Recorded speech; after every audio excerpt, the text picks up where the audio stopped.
JB, nossa entrevistada de hoje chama-se Ana Michele Soares. Ela tem uma história linda, ela é escritora e ativista social, e a história de vida dela é uma lição para todos nós. A gente vai conversar com ela agora, e você que está em casa, se prepara, porque é uma daquelas histórias que a gente tem que parar para ouvir. Tudo bem, Ana Mi? É assim que os amigos te chamam, é assim que você coloca o seu nome para quem te conhece. Quem te conhece não esquece, né, Ana Mi? Foi uma brincadeira de quando eu sou jornalista de formação, É. e aí na redação eles achavam que era muito complexo falar Ana Michele, é muito grande. Aí um dos meus chefes abreviou para Ana Mi, acabou pegando, e eu acabo achando que é uma forma carinhosa de me chamar, então eu gosto. A Ana Mi tem um trabalho no Instagram e como escritora, como ativista social, com paliativos para quem está com diagnósticos terminais. Esse é o termo correto para falar? Na verdade, assim, o cuidado paliativo, ele não é dedicado só a pacientes terminais. Hum. Ele é uma abordagem da medicina destinada a pessoas que têm doenças graves, É. incuráveis e que ameaçam a continuidade da vida, que é o meu caso. Eu estou há 10 anos tratando. Então, eu tenho uma condição de um câncer metastático, que diante do que a medicina oferece hoje, não tem cura. Mas eu tenho abordagens paliativas, né? Então eu faço quimioterapia, eu faço todos os tratamentos que eu preciso fazer, mas não necessariamente eu estou em estágio terminal. Então esse é um grande tabu, que por isso mesmo que eu me exponho, é sobre isso que eu escrevo, porque eu vejo muita gente sendo mal cuidada, justamente porque tem esse tabu, e familiares que quando falam assim, olha, a gente precisa associar com as equipes de cuidados paliativos, o familiar já fala, como assim cuidados paliativos? Eu estou morrendo? Uhum. Então, é aquela notícia, né? Bom, tá todo mundo, gente. Tá todo mundo aqui, ó. Finitude crônica. Ninguém sabe. Não, Amanhã, a gente não exatamente. sabe quem Então, fica e quem não fica, né? pois é, né? Então, Anami, a gente não é criado nem educado para falar do fim, para pensar do fim, embora essa seja a única certeza que a gente tem, que a vida vai acabar, para todos nós. Você sente que esse é o seu trabalho, fazer as pessoas entenderem que a gente tem uma vida finita e que é preciso viver todos os momentos, mesmo aqueles mais difíceis, que já apontam para o final. é o que você falou, né? A gente sempre tem esse bordão, né, de falar assim, a única certeza. Só que, na verdade, ninguém tem certeza de nada, porque a gente gosta muito de ignorar isso, e a questão de lidar com uma finitude, ou você compreender que a sua vida vai acabar, gente, para todo mundo, assim, né? Como tudo na natureza, né? Então, sempre a pessoa ela tem esse medo de tocar nessa questão, porque daí ela fica diante do que ela tem feito. Né? Então, quando você confronta, né, essa questão de, poxa, minha vida vai ter um fim em algum momento, então você é obrigado a ver o que você viveu, o que você está vivendo. E nós somos procrastinadores, né? As pessoas gostam de procrastinar, elas gostam de planilha, elas gostam de achar que existe um futuro em que lá na frente elas vão ser felizes, em que lá na frente elas vão resolver as coisas. E elas acabam perdendo a oportunidade de viver realmente em estado de presença, né? De compreender que hoje eu estou aqui, amanhã pode ser que eu não esteja, então o que eu estou carregando que não vale a pena de repente, né? Será que eu não estou perdendo meu tempo? Então acho que as pessoas têm medo de falar de morte, têm medo de falar sobre finitude, porque no fundo elas têm medo de lidar com a verdade que elas estão vivendo hoje, assim, né? De eu estou vivendo ou eu estou morrendo agora, esperando que daqui a pouco eu viva. Nossa, que bonito isso. Não, mas porque a gente vive essa coisa de arrastar uma corrente, falar, não, quando eu tiver tal coisa, quando eu resolver tal coisa, quando eu, né? Então, não, viver para mim é sempre uma escolha diária que eu faço, né? De como eu vou viver este meu dia de hoje, assim, vale a pena carregar isso que... Ai, gente, que besteira, né? Compreendendo que a vida acaba em algum momento, será que eu não estou carregando coisas que não fazem sentido para uma vida que seja inteira mesmo? Então, eu acho que a finitude, né, você falar sobre finitude, é uma das ferramentas de autoconhecimento mais poderosas que existem, assim, porque daí você vê a dimensão das coisas, né? Você vê o que é perecível e que não vale a pena, o que você acha que vale a pena, E é lindo, assim, é lindo quando você não tem medo de falar sobre isso. E não significa que eu esteja querendo atrair, né? Porque a gente fala assim, não pode falar de morte que vai atrair. Querido, falando de morte ou não, vai estar acontecendo do mesmo jeito, assim, entendeu? E eu estou falando sobre isso há 10 anos e continuo viva, então... Você acha que a pandemia, ela ajudou a gente a prestar atenção nisso? Tantos amigos foram embora, às vezes pessoas da família. Você acha que a pandemia deu uma acordada na gente? Acho que para quem se permitiu acordar, sim, né? Eu lembro que nos primeiros dias de pandemia eu olhava para aquela confusãozinha assim, eu falava, nossa, acho que agora está todo mundo na mesma página que eu, né? De compreender que não interessa os planos que você fez, né? A vida, ela segue o próprio fluxo dela. E a gente não tem controle sobre isso, né? Acho que a gente foi criado muito achando que a gente teria controle sobre as coisas. Então, eu lembro que nos primeiros dias foi curioso, porque eu recebo muitas mensagens, né, por causa do Instagram, e eu via umas pessoas assim, elas estavam passadas e arrasadas, não porque tinha tanta gente morrendo, não pela gravidade, mas pelo plano delas, que elas tinham feito, do tipo, eu ia viajar daqui a 2 meses, nossa, e agora que vou fazer da minha vida, porque não vou conseguir viajar? Minha filha, é isso aí, é o que tem para hoje, entendeu? Não vai dar para viajar, você vai adiar, quando der para você viajar, você vai. Então, enquanto isso, você vai vivendo o que está acontecendo, né? Que não tem essa hipótese, assim, né? De, nossa, e se? Não existe. Se é o planeta ordinário, que não existe. Então, a gente tem que lidar com o que está acontecendo. Essas são as cartas da rodada. Como para mim, eu estou há 10 anos tratando sem parar. A cada 3 meses eu faço exame. Então, a cada 3 meses, é como se fosse uma rodada nova do baralho. Nossa, porque eu nunca sei o que vai acontecer, entendeu? Eu nunca sei se eu vou estar com uma progressão de doença, se eu vou ter que mudar de quimioterapia, se eu vou ter que fazer uma radioterapia, ou se está tudo estável. Então, é isso, assim, a vida é impermanente, a gente não tem controle sobre as coisas, então, o que, de repente, a gente pode controlar, né? Eu não sei se essa é a palavra adequada, mas como a gente vai viver este dia, né? O que a gente vai disponibilizar de sentimento, de sensação, de presença para esse dia. Isso é uma escolha. Então, isso a gente pode escolher como a gente vai lidar com essas cartas da rodada. Mas eu via muita gente paralisada, né? E aí eu vi assim, eu falei, cara, olha que absurdo, né? As pessoas, elas paralisam porque elas só conseguem enxergar a felicidade na conclusão de um plano que elas aguardaram tanto. E aí o que a gente aprende com essa coisa toda de finitude, né? Tudo isso que eu trabalho hoje, é que não há controle, entendeu? Então, o que a gente tem que realmente tentar seguir no fluxo da vida e jogar com as cartas da rodada, como eu sempre falo, e viver, gente, né? Tentar viver, tentar fazer com que todos os seus dias sejam uma experiência grandiosa, né? E nisso cabe também um momento de tristeza, de dor, porque tudo isso faz parte da vida, né? Anami, você escreveu um livro chamado Enquanto Eu Respirar. Entre o seu diagnóstico e esse entendimento que você adquiriu e começar a escrever o livro, me dá um pouquinho a noção de tempo. Quando foi o diagnóstico? Quando você se determinou a se dedicar a isso, começou a escrever? Meu diagnóstico foi em 2011. Já em 2011, até por ser jornalista, né, a gente já tinha essa coisa de escrever, já tem, né, dentro da gente essa necessidade de transbordar em palavras, então eu comecei a escrever blog. Então eu comecei a contar a minha experiência, né, em blog, porque eu era muito nova, né, eu descobri com 28 anos de idade, e aí naquela época, né, a gente ainda falava de câncer de mama como se fosse uma coisa só para uma mulher mais velha. Então eu me sentia única, né, eu falei, cara, como é possível eu estar com 28 anos e ter um câncer de mama tão agressivo, né? E então eu comecei a compartilhar a minha história até para tentar encontrar um espaço de pertencimento, né? De falar, poxa, só eu ou tem mais pessoas vivendo isso?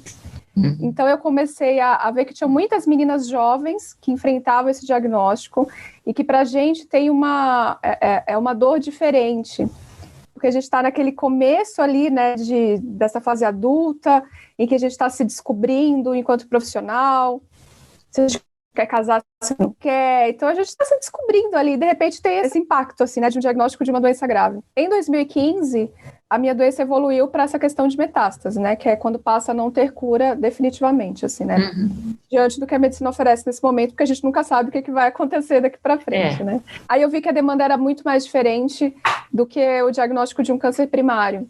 Porque aí a paciente que ela não tem cura, a sociedade ela costuma olhar para essa paciente como um fracasso, como se ela não se cuidou. E não tem essa, assim, né? Óbvio que tem algumas pacientes que vivem algum sofrimento que demandam essa questão de não se cuidar. Mas é uma doença que acontece, gente, assim, né? Eu não tenho culpa. Só que, assim, eu vi um universo, assim, de ou você está curada para a sociedade, ou você é a vencedora, você é a guerreira que venci o câncer. Uhum. Ou você morreu. E aí eu falava, onde me encaixo agora? Porque eu tô viva. Uhum. Tô viva, tô bem, não tô curada, mas eu tô viva, eu tô aqui. E eu quero ter a minha dor legitimada, eu quero ser vista como alguém que ainda faz parte dessa sociedade, né? Uhum. Então foi aí que eu comecei a falar sobre essa questão dos cuidados paliativos, das doenças graves, incuráveis, que ameaçam a continuidade da vida, porque é como se fossem pessoas invisíveis. Uhum. Tem até uma pesquisa canadense, né, que quando perguntou para a população, assim, né, o que você imagina que é um paciente com câncer primário que terminou o tratamento? Ah, vencedores. Quem é o paciente metastático para você? Invisível. Tipo, é como se a gente não existisse, assim, né? E isso diz muito sobre as pessoas, né? Como a gente lida com pessoas que estão em vulnerabilidade. As pessoas que estão vivendo um grande desafio, um grande sofrimento, e elas passam a ser invisíveis. Então, para mim, não faz sentido, assim, é como se a nossa sociedade só legitimasse o que é vitória. Uhum. E se não há vitória, então é fracasso. E morrer não é fracasso. Uhum. Vai acontecer com todo mundo, então somos todos uma sociedade fadadas ao fracasso. Então não é assim que funciona, né? A gente tem que olhar para essas pessoas e dar a elas condição para que elas vivam a vida de uma maneira digna. Nessa fase de redescoberta da doença, de me posicionar, de tentar peitar essa coisa de ser invisível, tudo, eu conheci a Renata, que também vivia a mesma fase de tratamento que eu, e a gente se permitia falar abertamente sobre tudo. Uhum. Sem filtro, sobre o que a gente queria mudar na nossa vida, né? Na época a gente leu um livro que falava dos arrependimentos antes de morrer. E a gente falava assim, cara, eu não quero ter vivido essa vida linda que a gente está vivendo, essa vida em que a gente é amado, em que a gente ama, em que a gente vive tanta coisa legal, e chegar no final e só poder falar de arrependimento. Então a gente não queria viver isso. Então a gente começou a solucionar as nossas questões, para que a gente falasse assim, poxa, se a gente tiver que enfrentar um fim de vida, a gente quer enfrentar e falar, valeu muito a pena, foi demais, assim. Então, a Renata acabou partindo, né, e a gente fez bucket list, a gente fez lista de desejo, ela conseguiu realizar um monte de coisa, a gente conseguiu até, imagina, o Padre Fábio foi visitar ela nos últimos dias da vida dela, então a gente se permitiu fazer muitas coisas legais, a gente ressignificar a nossa própria existência ali, de falar, putz, valeu a pena. Então ela chegou no fim da vida dela podendo contar de uma história que valeu a pena. Justamente porque ela se permitiu, né, ela se abriu para esse autoconhecimento, para olhar o tanto de coisa boa que ela tinha na vida, apesar da doença. Anami, então, qual é o trabalho que você faz hoje? Você é chamada para fazer um trabalho específico com pessoas que têm doenças incuráveis? Como é que é o trabalho do dia a dia? Eu tenho a formação em cuidados paliativos hoje, né? Eu fiz a formação, por mais que eu não seja da área de saúde, eu não sou prescritora naturalmente, mas eu consigo entrar um pouco no universo dessas pessoas, né? Então é importante dizer que cuidados paliativos é você cuidar da dimensão, né, física, que ela é urgente, a dor é urgente. Então, se você está vivendo dor, e aqui no Brasil a gente cuida muito mal da dor das pessoas, porque a gente tem todo um tabu em relação à morfina, por exemplo. Então, aqui no Brasil, as pessoas elas não morrem de câncer ou de alguma doença grave, elas morrem de dor. Porque nem todo médico consegue lidar com essa dimensão física. Então, a gente vai cuidar dessa dimensão física e depois a gente vai cuidar do emocional dessa pessoa, né? Dessa dimensão emocional. Porque muitas vezes, quando você vai conversar com um paciente, e eu vivo isso todos os dias, ele me relata de uma dor que não é física. Às vezes ele não tem sintoma da doença, ele não está tendo tantos efeitos colaterais, mas a pessoa está sofrendo porque diz que eu não vou ver meus filhos crescer, meu marido me agride, minha família não respeita o meu sofrimento. Então, assim, ela está vivendo outras dores. E essas dores interferem também, né, nessa qualidade de vida que a gente tenta proporcionar para os pacientes. E aí também tem essa dimensão do espírito, né, dessa transcendência, que aí a gente vai falar do sagrado. O que é sagrado para a pessoa? É o amor pelos filhos? É o time de futebol, que seja? É a religião? de que forma ela se conecta com o grande mistério, assim, né? Então, isso é importante. Então, até tem uma pesquisa muito conhecida que fala que, tipo, por exemplo, nos Estados Unidos, quais são as prioridades de um paciente em fim de vida? Nos Estados Unidos, a cultura deles é ter tudo resolvido, ter tudo, assim, organizado nesse sentido meio material mesmo, assim, né? Aqui no Brasil, a demanda desses pacientes é estar em paz. Então, estar em paz com Deus, ou não se sentir culpado, se sentir perdoado, não se sentir que mereceu aquela doença, porque é uma coisa que as pessoas apontam muito para o paciente que já está sofrendo. Uhum. Então, sempre vai ter o alecrim dourado que vai chegar e vai falar assim, mas isso, você tem que ter mais fé. Então, assim, qual que é essa dimensão de fé, assim, né? É pouco o que eu estou oferecendo? Uhum. Então, o que a gente ganha em falar isso para um paciente que já está em sofrimento?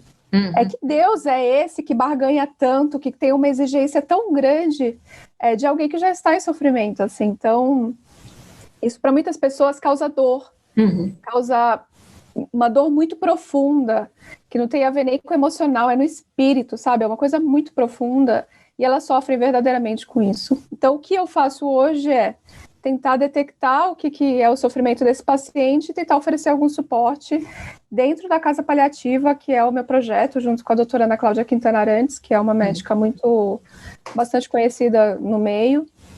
E a gente criou para que essas pessoas elas percebam que existe uma vida que vale a pena ser vivida, que elas têm a dor delas legitimada, que elas podem falar sobre tudo, que não precisa ter medo de falar e que elas merecem ser bem cuidadas, independente do estágio da doença. A gente tem feito um trabalho muito grande eu dou acho que umas 3 aulas por semana em Liga de Medicina, por exemplo. Então, eu acredito que os médicos dessa nova geração, eles estão tendo um olhar mais afetuoso, né? A gente vem de uma cultura em que a gente só queria prolongar a vida a qualquer custo. Então, que essa era a sensação de vitória de um médico, era cura, cura, cura, cura. Só que, quer dizer, nem ele está fracassando, porque, de repente, essa pessoa não tem a possibilidade de cura, ou não vai ter a longevidade que eles consideram o sucesso da medicina. Então, a gente via muita coisa triste acontecendo nos corredores de hospital, né? E o paciente que eles falavam, está em cuidados paliativos, eles eram jogados lá no fundinho, lá no corredorzinho, lá no fundo, porque aquele lá não tem mais nada para fazer. Então, cada vez que a medicina fala que não há nada para fazer, para mim um vexame, sabe? Porque pode ser que a gente não tenha nada para fazer pela doença, mas por um ser humano a gente sempre vai ter alguma coisa para fazer. Nem que seja olhar nos olhos dele e falar, eu tô aqui com você. Eu acho que já melhorou muito, desde quando eu comecei o meu ativismo, que a Ana Cláudia começou o ativismo dela enquanto médica. A gente já vê uma melhora, porque hoje os pacientes eles se posicionam, isso a gente ensina muito lá na casa paliativa, e de vez em quando sempre vai ter aquele profissional que o paciente vai falar assim, não, doutor, porque eu estou em cuidados paliativos? Não, você não está. Doutor, eu estou sim. Eu tenho uma doença grave, incurável, que ameaça a minha vida, então eu quero ter suporte em todas as minhas dimensões de sofrimento. Então, quer dizer, hoje a gente está vendo paciente que está dando aula para médico. Então, é isso, assim, né? Você realmente transgredir, né? Transgredir essa cultura medíocre, né? Que não consegue olhar para pessoas que estão em sofrimento e dar a elas dignidade, né? Que, afinal das contas, todo mundo merece isso, né? Eu queria que você encerrasse dizendo sobre o seu sonho. Caso ganhe um dinheiro muito grande, tipo um sorteio, uma loteria, alguma coisa assim, o que você faria? O que você construiria? Aqui em São Paulo a gente já tem a casa paliativa física, né? A gente não conseguiu ainda abrir efetivamente para o público por causa da pandemia, porque afinal a gente lida com pacientes que em sua maioria são imunossuprimidos, né? Então é perigoso e tal. Mas assim, se eu tivesse muito dinheiro, eu abriria um hospice, que justamente uma cultura que a gente não tem muito aqui no Brasil, de ter essas casas que dão suporte para pacientes que estão não só em fase final de vida, né, mas que precisam ter, né, um suporte maior, mais amplo, um cuidado mais adequado, né, e que fuja desse ambiente hospitalar. Então, eu com certeza eu construiria um hospice muito lindo, muito zen, muito legal, em que as pessoas consigam viver e expressar a sua arte, o seu sagrado, sua cultura, até o último dia da sua vida, assim, né, de ter gente que está realmente ali presente, apoiando. Então, se eu pudesse ter muita grana, seria isso que eu faria, assim, de primeira. Para quem quiser falar comigo, meu canal lá no Instagram é @paliativas, Meu livro, né? Eu já estou no segundo livro agora, que está terminando já a fase de capa, né? A fase de produção, acho que daqui a uns 2 meses já deve estar lançado. Mas aqui o meu primeiro livro é esse aqui, Enquanto Eu Respirar. Isso, que foi publicado pela editora Sextante. E está em todas as plataformas, livrarias, enfim, é bem fácil de encontrar. E tem audiobook também, para quem gosta de ouvir em vez de ler. Muito bom. E para quem for paciente ou que estiver cuidando de alguém que enfrenta algum diagnóstico grave, procura lá no Facebook, Casa Paliativa. É só preencher o questionáriozinho lá, porque realmente é uma comunidade fechada, só para pacientes, porque assim a gente consegue dialogar com pessoas que estão vivendo as mesmas questões, e então fica mais fácil essa comunicação, né? A gente tem grupo de suporte aos pacientes, grupo de suporte aos familiares, grupo de suporte ao luto, a gente dá aulas, tem aulas semanais, a gente faz muita oficina, a gente mostra para essas pessoas que enquanto elas estão respirando, há motivos para estar aqui, e a gente pode estar pleno, inteiro, e vivendo o que a vida está disponibilizando ali para a gente viver. Então é muito legal, é o que a gente tem criado lá, essa cultura de falar o que é cura, afinal. A gente que está ali em cuidados paliativos, né, que as pessoas olham com uma dosinha, então não precisa não, porque eu acho que a gente está vivendo uma cura muito mais profunda do que a maioria das pessoas saudáveis que a gente conhece, porque a gente está curado da ilusão. Então lá a gente brinca, né, que a gente é o bloco dos desenganados, porque as pessoas chamam, né, o paciente que está no estágio avançado de doença de desenganados. Eu acho um grande paradoxo, porque quer dizer, então a gente estava sendo enganado o tempo todo. O tempo todo, era ilusão. Era verdade. Uma ilusão. Então a gente gosta muito de falar, agora a gente é desenganado mesmo, porque agora a gente está olhando para a vida da forma como ela é, de verdade. Ela é verdade. Impermanente. Anami, eu nunca ouvi numa entrevista tantas frases lúcidas como nessa. Frases que realmente põem a gente com o pé no chão, assim, acorda, olha onde você está. Muito legal, muito bacana. Eu acho que realmente a doença transformou você numa pessoa muito viva, mais viva que muita gente que está andando por aí no automático, sem enxergar nada, sem entender nada, vem e vai embora e não entendeu nada. E quem passa por um processo desse é obrigado a acordar, né? Tá viva, de verdade. Isso aí, um despertar de consciência. É verdade, a cura de verdade. Bom, obrigada pela sua participação, fiquei muito honrada de ouvir a sua história, de conversar com você. JB, é uma história incrível. Anami, bem-vinda quando você quiser voltar ao programa, trazer algum trabalho, mostrar algum outro aspecto desse trabalho, dessa jornada, as portas estão abertas. Obrigada, fico muito grata por poder falar sobre essa causa que faz muito sentido para a minha vida. Obrigada. Obrigada.